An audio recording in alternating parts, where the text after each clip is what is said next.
اور یہ بات بھی حالانکہ کہی گئی کہ کھانے پینے کی چیزوں کے علاوہ یہ 5 چیزیں حرام ہیں، تو جب یہ بات کہی گئی کہ یہ 5 چیزیں صرف حرام ہیں تو اس نے بیان کیا کہ اچھا صرف 5 چیزیں حرام ہیں، سود حرام نہیں ہے؟ سود حرام تو ان ملہ کو پتہ کہ نہیں سود کیا نہیں کھاتا؟ لا تاکل الربا، اللہ نے فرمایا سود وہ کھانے کی چیز ہے کہ نہیں ہے؟ ہم نے کہا کھانے پینے کی چیزوں کے علاوہ جو چیزیں اللہ نے حرام کی ہیں، اور جو کھانے پینے کی چیزیں حرام ہیں ان کے لیے علیحدہ آیات ہیں، دوسرے احکامات موجود ہیں۔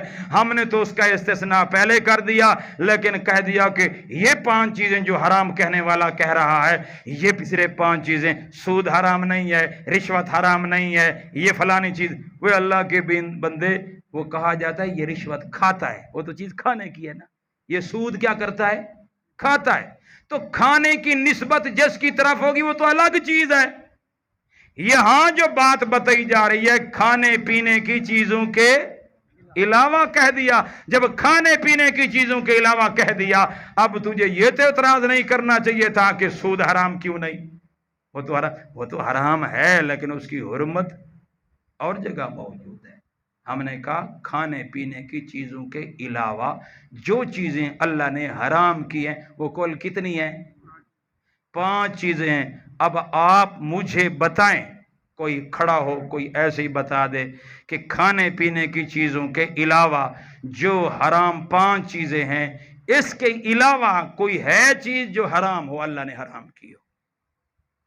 دیکھو آپ مطالعہ کرو، جا کر سوچنا، سوتے ہوئے نہ سوچتے رہنا یار مولوی صاحب نے آ کے 5 چیزیں حرام ہیں، دیکھا تھا کیڑا کیڑا چیزیں حرام ہیں، ہن تساں آگ سو یار گانے بجانے تو حرام ہیں، وہ تو قرآن ہے کہنی آئے کھڑے اے موسیقی ہیں، یہ لکھا کھڑے قرآن ہے۔ سوال ہے کہ نہیں ہے؟ تو جس کلام کے اندر فحاشی ہوگی وہ حرام ہوگا، وہ کیا ہوگا؟ حرام ہوگا مطلقاً۔ اس کے اوپر بھی حرمت کی دلیل قرآن میں موجود نہیں ہے۔ وہ حرام تب ہوگا جب اس میں کوئی ایسی بات آ جائے جو فحاشی اور عریانی اور جنسی جذبات کو جو چیز ابھارتی ہے وہ چیز کیا ہوگی؟ حرام ہوگی۔ ورنہ قرآن نے انما حرم ربی الفواحش ما ظہر منها وما بطن والاسم والبغی بغیر الحق، یہ چیزیں اللہ پاک نے حرام کی ہے۔ اور دوستو بزرگوں یاد رکھو جس جگہ یہ چیزیں پائی جائیں گی وہ چیز کیا ہو جائے گی؟ حرام ہوتی جائے گی۔ جس جگہ یہ 5 چیزوں میں سے کوئی چیز پائی جائے گی وہ کیا ہوگی؟ وہ کیا ہوگی؟ حرام ہوگی، جس جگہ بھی پائی جائے گی۔ تو یہ ایک اصول آپ کو دے دیا گیا ہے، یہ اس اصول کے اوپر آپ چیزوں کو پرکھ سکتے ہیں، آپ دیکھ سکتے ہیں۔